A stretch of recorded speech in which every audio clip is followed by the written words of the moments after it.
እኔ ኦሮሞ ነኝ ብል አማራ ነኝ ብል ለምሳሌ አማርኛ ቋንቋ መቻል አለብኝ አይደል? የእግዚአብሔር ልጅ ለመሆን ግን ብሔር አይጠይቅም። ወይ ደግሞ ከዛ ሐረገር መምጣት አለብኝ መስፈርት አለው። እኔ ኦሮሞ ነኝ ብል እንደዚያው፣ እኔ ጉራጌ ነኝ ብል እንደዚያው መስፈርት አለው። ቋንቋውን ማወቅ አለብህ። የማህበረሰቡን እሴትና ባህል ማወቅ አለብህ። ያንን ሰው ለመሆን የእግዚአብሔር ልጆች ለመባል ቋንቋ አይጠይቅም። የእግዚአብሔር ልጆች ለመባል የእግዚአብሔር ልጆች ሆኖ መገኘት ብቻ። ለዚያ ነው እኮ ያማረብን እናንተ። ለዚያ ነው እኮ ደምቀን የምንታየው። ለዚያ እኮ ነው ሰሞኑን አላያችሁም የአእላፋት ዝማሬ በዓለም ደረጃ ኢትዮጵያ ውስጥ እኚህ ሁሉ ክርስቲያኖች አሉ እንዴ እስኪባል ከባለስልጣን እስከ ተራ ከአዋቂ እስከ አላዋቂ በእውነት በእኛ ውበት፣ በእኛ ድምቀት፣ በእኛ አለባበስ ያልተገረመ ያልተደነቀ ማን አለ? እኛ ነጠላ አይደለም ያሳመረን የክብር ልብሳችን መድኃኔዓለም ስለሆነ ነው። አከፍ አድርጋችሁ አመስግኑ። በእኛ ላይ ደምቆ የሚታየው የጽድቅ ልብሳችን ክርስቶስ ነው። ኑረቲ በሬዴ ከሙለት ኑረቲ ኩልኩልፈቴ ከሙለት ኑረቲ ሚደጌ ከሙለቱ ኡፈኒ ኬኛ ጅሬኛ ኢየሱስ ክርስቶስ ዋንታ ነው።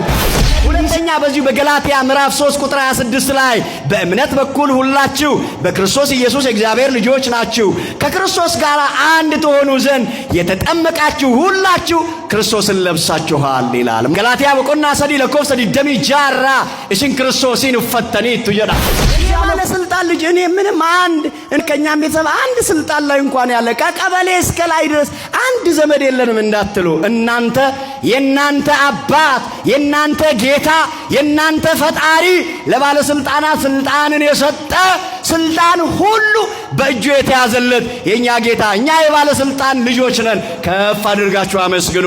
ስሙ ለዘላለም ይክበር ይመስገን። መድኃኔዓለም ኢየሱስ ክርስቶስ። አንዳንድ ሰው እኔ የሀብታም ልጅ ነኝ ተብሎ እንዲጠራ ያስባል። ሆኖም ግን የእግዚአብሔር ልጅ ተብሎ ከመጠራት አይበልጥም። እኔ ባለስልጣን ልጅ ነኝ ብሎ ራሱን ሊጠራ ይፈልግ ይሆናል። ግን የእግዚአብሔር ልጅ ተብሎ ከመጠራት አይበልጥም የባለስልጣን ልጅ መሆን። ጆሌን ዋቀዮ አብደ ኬሰራ በተኒ ፋርፈቱ ጆሌን ዋቀዮ ቆሩምሰ ኬሰለ ዮታን እንገለቴፈቱ ጆሌን ዋቀዮ እኩበ ኬሰለ ዮታን ዋቀዮን ገለቴፈቹ ዱበት እንዴቢያን ijoollee waaqayyo ta'anii dhukkuba keessa rakkina keessa dhabuu keessa yoo ta'an ijoollee waaqayyo waan ta'aniif mataa isaanii gadi qabatanii deeman, morma isaanii boqquu isaanii cabsanii deeman.